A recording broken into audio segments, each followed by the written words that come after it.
जो अधर्म, कुकर्म, असत्य की धरा पर उपजा है, वो कठिन समय की एक मार भी नहीं सह पाता। और जो मनुष्य सत्य और धर्म की धरा पर उपजा है, वो हर समस्या से जूझ कर आगे निकल जाता है और सफल हो जाता है। अब आप पर निर्भर करता है कि आप क्या बनना चाहते हैं। हमारे जीवन में मित्र और शत्रु बड़ा ही महत्व रखते हैं। यदि गंभीरता से सोचा जाए तो ऐसा कोई क्षण नहीं जब हम अपने मित्रों के बारे में ना सोचते हों या फिर शत्रुओं के बारे में। हमारा हर कार्य या तो हमारे मित्रों के हित के लिए होता है या फिर हमारे शत्रुओं के अहित के लिए। हम हर स्थान या तो अपने मित्रों के साथ होते हैं या फिर अपने शत्रुओं के साथ। कोई नहीं चाहता कि उनका शत्रु प्रसन्न रहे। संसार में हर कोई अपने शत्रु को नष्ट कर देना चाहता है और ऐसा करने के लिए वो हर संभव प्रयास करता है। उसे आर्थिक, मानसिक और शारीरिक हानि पहुंचाने का प्रयास करता है। और यदि मैं आपको आज ऐसा मंत्र सिखाऊं जिससे आप अपने शत्रु को सदा के लिए नष्ट कर दे तो, और वो मंत्र है शत्रु को मित्र बनाना। अपने सभी शत्रुओं को अपना मित्र बना लीजिए और आपके सारे शत्रु स्वतः ही समाप्त हो जाएंगे। राधे राधे।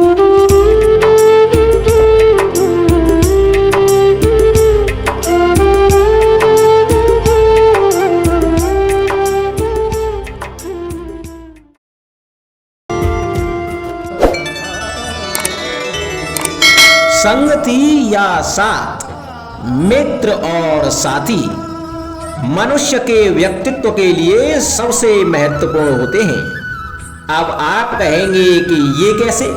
मनुष्य अवश्य अपने व्यक्तित्व के लिए उत्तरदायी होता है, परंतु मनुष्य संगति में ना चाहते हुए भी उसका व्यक्तित्व संगत की भांति हो जाता है।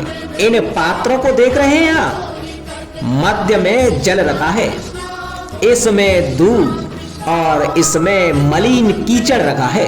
यदि मैं इस जल को दूध में मिलाता हूं तो यह जल दूध बन जाता है, और यदि इसी जल को इस मलिन कीचड़ में मिलाता हूं तो यह जल या मलिन कीचड़ में परिवर्तित हो जाता है।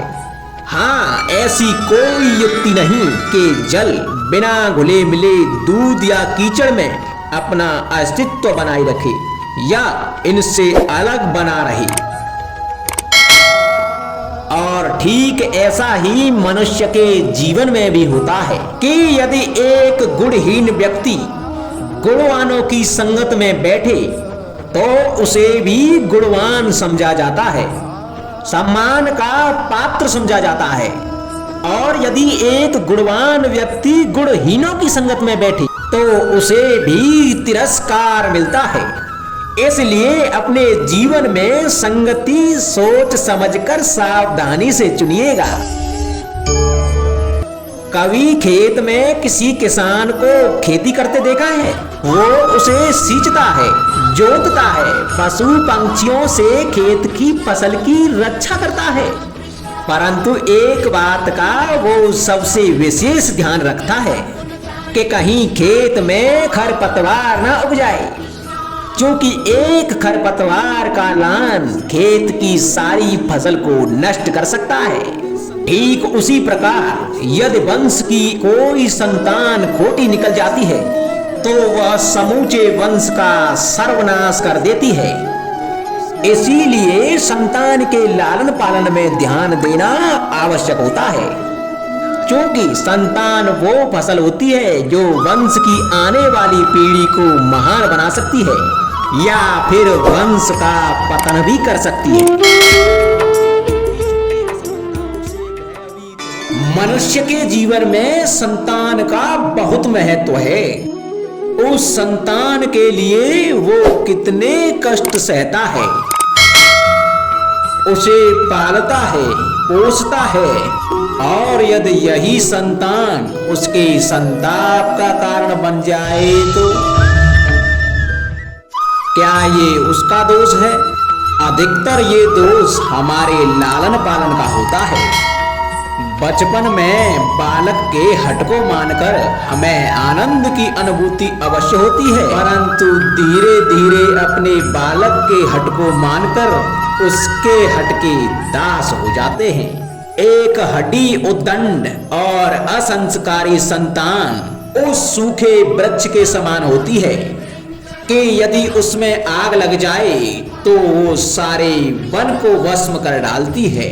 और स्मरण रहे, जब उसमें अग्नि लगती है तो वह सबसे पहले स्वयं के घर को ही भस्म करती है। इसलिए जब आवश्यकता हो तो अपनी संतान के हठ का विरोध करें, उसे रोकें, क्योंकि समय रहते ऐसा ना किया गया तो भविष्य में इस समस्या के परिणाम गंभीर हो सकते हैं। प्रतिज्ञा, वचन, ये सब मनुष्य ने समाज को सही दिशा में रखने के लिए बनाए हैं।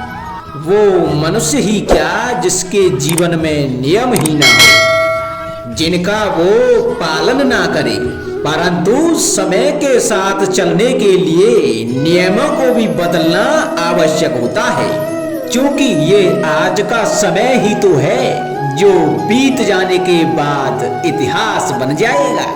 यदि आवश्यकता पड़ने पर नियम और प्रतिज्ञा भंग न की जाए, समय की मांग के प्रतिरूप अपनी प्रतिक्रिया न बदली जाए, तो इतिहास हमें कभी क्षमा नहीं करेगा। आवश्यकता पड़ने पर आपकी तोड़ी हुई एक प्रतिज्ञा, एक बंधन कभी कभी पूरे मानव इतिहास को बड़े विनाश से बचा सकता है। इसलिए नियम, प्रतिज्ञा, वचन कुछ नहीं, कुछ है तो केवल समय, अर्थात जिसके अनुरूप चलने वाला ही सफल हो सकता है। कभी किसी पंछी को घोंसले की नींव बनाते देखा है? अथक परिश्रम करके तिनका तिनका बिटोर के वो पंछी अपना घर बनाता है, अपनी संतान के लिए एक सुरक्षित घर बनाता है। और कहीं से तीव्र आंधी आती है, बारिश आती है और उसका घर तिनका तिनका करके बिखर जाता है। फिर वो पंछी रोता नहीं, ना ही विलाप करता है, वो बिना विलंब करे फिर से अपना घोंसला बनाना प्रारंभ कर देता है और सफलता पाता है। फिर हम क्यों छोटी छोटी असफलता से भयभीत होकर परिश्रम करना छोड़ देते हैं? एक बात सदा स्मरण रखना, हर वृक्ष कुल्हाड़ी की एक मार से नीचे नहीं गिरता, हर चट्टान घन के एक प्रहार से नहीं टूटती। सफलता पाने के लिए अनावृत परिश्रम करना मात्र एक मार्ग है। स्वीकरण, सत्य का स्वीकरण मनुष्य के लिए बहुत ही महत्वपूर्ण है।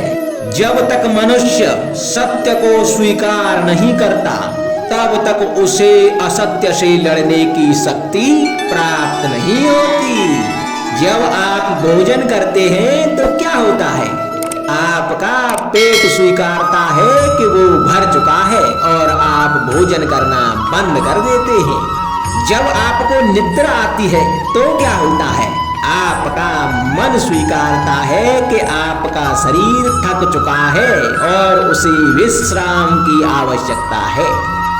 उसी प्रकार जब आपको किसी व्यसंग को रोकना हो तो आपको स्वीकारना होता है कि बहुत हो चुका, चाहे वो लालच हो या मदिरा पान। उस व्यसंग का त्यागना तभी प्रारंभ होता है जब आप यह स्वीकार कर लेते हैं कि आप उस व्यसंग के बंधन हैं।